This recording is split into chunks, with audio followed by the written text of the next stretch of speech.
నెలలుగా జీతాలు ఇవ్వకుండా పనిచేయించుకోవడం అన్యాయమని సిఐటియు మధురవాడ జోన్ అధ్యక్షులు డి అప్పలరాజు ఆవేదన వ్యక్తం చేశారు. జీవీఎంసీ జోన్ 2 మధురవాడ కార్యాలయం వద్ద ఆందోళన చేపడుతూ తక్షణమే బకాయి వేతనాలు విడుదల చేయాలని డిమాండ్ చేశారు. పాత జోనల్ పరిధిలో 8 నుండి 13 వార్డు వరకు క్లాప్ వాహనాల ద్వారా చెత్తను తరలిస్తున్న లోడర్ కార్మికులకు గత అక్టోబర్ నెల నుండి డిసెంబర్ వరకు 3 నెలల జీతాలు ఇవ్వనందున పండుగ పూట పస్తులు ఉండే పరిస్థితి ఉందని, కాబట్టి జీతాలు వెంటనే విడుదల చేయాలని జీవీఎంసీ జోనల్ కమిషనర్ అయ్యప్పనాయుడుకి వినతి పత్రం అందజేశారు.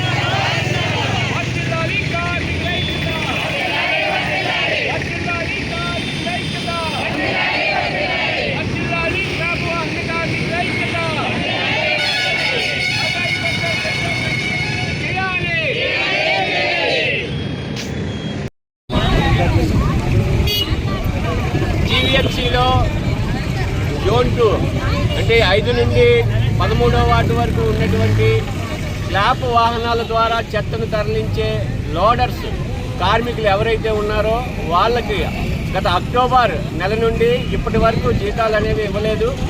చాలా ఇబ్బందులు పడుతున్నారు. క్రిస్మస్ పండుగ కూడా ఇవ్వలేదు. వాళ్ళు జీతాలు ఇవ్వకపోవడం వల్ల ఇంటెద్దలు కట్టలేక, పిల్లల చదువులు కొనసాగించలేక, ఇంట్లో తిండి లేక, దారి ఖర్చులకు డబ్బులు లేక చాలా ఇబ్బందులు పడుతున్నారు. అయినప్పటికీ కూడా అధికారులు కానీ లేదా మున్సిపల్ కౌన్సిల్ కానీ ప్రభుత్వం కానీ స్పందించట్లేదు. ఇది చాలా దుర్మార్గం. ఇప్పుడు సంక్రాంతి పండుగ వచ్చింది. సంక్రాంతి పండుగ కూడా కనీసం ఆ జీతాలు అనేవి వేయకుండా ఇప్పటికీ కూడా తాత్సారం చేస్తున్నారు. ఇది చాలా అన్యాయం. కాబట్టి వెంటనే ఏవైతే బకాయి పడ్డ 3 నెలల జీతాలు ఉన్నాయో పూర్తిగా 3 నెలల జీతం వెంటనే వాళ్ళ ఖాతాలకు వేయాలని, అదే రకంగా వాళ్ళకు ఉన్నటువంటి సమస్యలు ఏవైతే ఉన్నాయో ఆ సమస్యలన్నింటినీ కూడా పరిష్కారం చేయాలని డిమాండ్ చేస్తూ ఈరోజు వాహన కార్మికులు ఎవరైతే ఉన్నారో క్లాప్ వాహన కార్మికులు వాళ్ళందరూ కూడా ఈ నిరసన కార్యక్రమం చేపట్టారు. వెంటనే జీతాలు వేసి వాళ్ళ యొక్క ఇంటిలో సమస్యలన్నింటినీ కూడా ఆర్థిక ఇబ్బందులను కూడా పరిష్కారం చేయాలని చెప్పేసి ఈ సందర్భంగా డిమాండ్ చేస్తున్నాం.